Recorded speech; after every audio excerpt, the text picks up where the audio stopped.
ايه رأيكم نعمل النهاردة أكلة من أكلات آخر الشهر، وهي المكرونة بالصلصة. وهنعملها في طاسة واحدة ومن غير ما نسلقها، وهيطلع طعمها روعة. لو عجبتكم الوصفة ياريت تعملوا لايك وشير واشتراك في القناة وفعلوا الجرس علشان يوصل لكم كل جديد. في طاسة حطيت معلقتين كبار من الزيت النباتي، ولما سخن حطيت معلقة كبيرة من الثوم المفروم. أول ما يتشوح الثوم هنزل عليه بقطع من الفلفل الألوان، ممكن كمان تزودوا ذرة أو مشروم. هشوح الفلفل كويس، وبعد شوية ضفت عليه كوبايتين من المكرونة النية. هحط المكرونة نية مش مسلوقة، أصغر نوع من المكرونة. هحمرها كويس.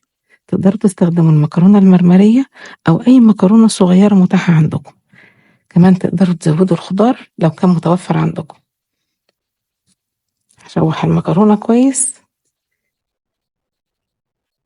لحد ما اتأكد إن هي اتحمرت وكل حباية من المكرونة اتغلفت بالزيت. تحمير المكرونة مهم جدا علشان المكرونة ما تتكتلش لما تستوي. بعد ما المكرونة اتحمرت كويس هنزل عليها بكوبايتين ونص من عصير الطماطم، ضايفة عليهم معلقة كبيرة من الصلصة البيتي أو المعلبة لو البيتي مش متوفرة. لو احتاجت شوية مية نقدر نضيف مية مغلية.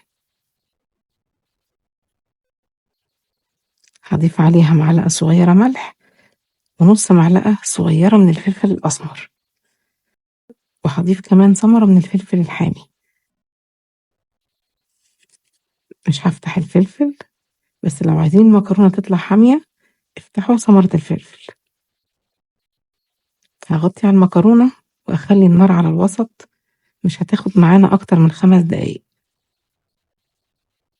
لو فتحنا عليها حسينا إن هي محتاجة مية ضيفوا عليها مية مغلية، بس بلاش تكتروا، ضيفوا معلقتين معلقتين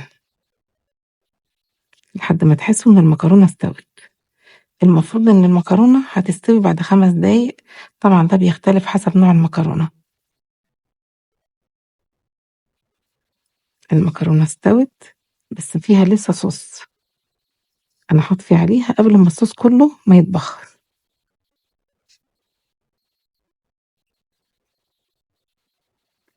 عايزين المكرونة تكون محتفظة بجزء من الصلصة، ده بيديها طعم يجنن.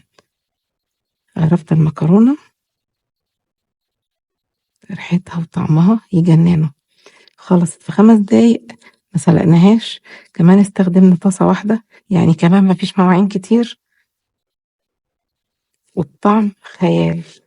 بصوا المكرونة مستوية وكريمي في نفس الوقت، ما اتكتلتش معايا عشان انا حمرتها كويس في الزيت، وريحتها وطعمها جنان، وبألف هنا على قلبكم.